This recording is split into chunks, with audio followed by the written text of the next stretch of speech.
Mungkin gak sholat jenazah masbuk? Mungkin. Iya, sholat jenazah masbuk mungkin. Bagaimana caranya?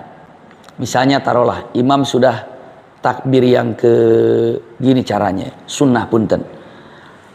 Kalau jenazah ada di sini, sebelum sholat jenazah ada yang maju ke depan hanya mengatakan 2 kalimat saja atau 2 intinya.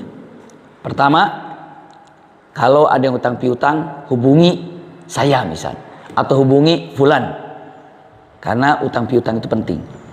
Lalu yang kedua, kita sudah duduk, kita sudah siap untuk sholat jenazah. Iya. Yang kedua, yang diucapkannya, pertama, bagi yang punya utang piutang, hubungi saya. Yang kedua, apakah bersaksi kalau ini adalah seorang muslim yang baik? Ya, bersaksi. Kalau mengatakan min akhlil khair, khair katanya gitu ya. Suka ramai di situ ya. Min akhlil khair katanya. Atau mengatakan apa kalau bersaksi ini seorang muslim yang baik? Iya. Setelah itu kita sholat jenazah. Ini kalau yang ini. Begitu selesai, assalamualaikum warahmatullahi wabarakatuh. Assalamualaikum, boleh sholat jenazah itu sekali juga boleh. Kenapa dikatakan sekali? Tapi kalau mau ditambah sekali lagi ke kiri nggak apa-apa.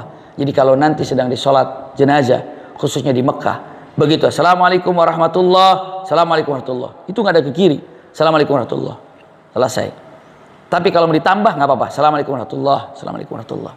Dan ingat, setelah salam itu udah nggak ada ritual apa-apa lagi sebenarnya. Doa kan barusan udah doa lagi sholat itu. Maka begitu assalamualaikum warahmatullahi, karena salah satu daripada tanda husnul khatimah, setelah disolat jenazahkan itu langsung dibawa jenazahnya kemana? Ke tempat pemakaman. Jadi begitu. Kenapa tidak sampai assalamualaikum warahmatullahi sampai 2 kali? Karena assalamualaikum warahmatullahi, yang fokus ambil jenazahnya, angkat, berangkat. Itu gambarannya. Jadi perjalanannya itulah sholat jenazah.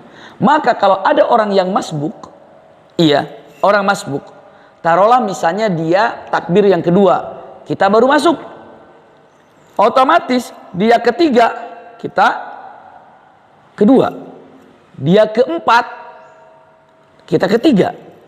Begitu dia assalamualaikum warahmatullahi, maka setelah itu kita katakan Allahu Akbar, tanpa harus doa, kita ucapkan assalamualaikum. Nggak ada doa lagi, nggak perlu. Bukan nggak perlu doanya, tapi apa? Takut kita masih doa, jenazahnya udah diangkat.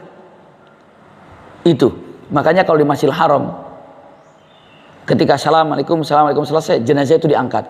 Bayangkan kalau ibu bapak masbuk misalnya ketinggalan sampai 3 takbir, imamnya di takbir ketiga, kita dari 1, Allahu Akbar. Imam keempat, kita di 2. Imam salam, kita masih ketinggalan berapa? 2 lagi. Maka apa yang harus dilakukan? Yang harus dilakukan adalah dengan apa? Dengan cepat. 2 takbir lagi, Allahu Akbar, assalamualaikum. Kenapa? Jangan sampai kita berada di takbir yang ketiga, Allahu Akbar, Allahumma gfirlah warhamhu, terus jenazah sudah pergi kemana? Itu sholat jenazah apa? Jenazah sudah nggak ada. Ingat, siapa yang melaksanakan sholat jenazah mendapatkan 1 qirat. Lalu apa? Mengantar sampai kuburan mendapatkan 1 qirat. Dan ini punten, jangan disia-siakan ketika melihat orang yang atau melihat jenazah.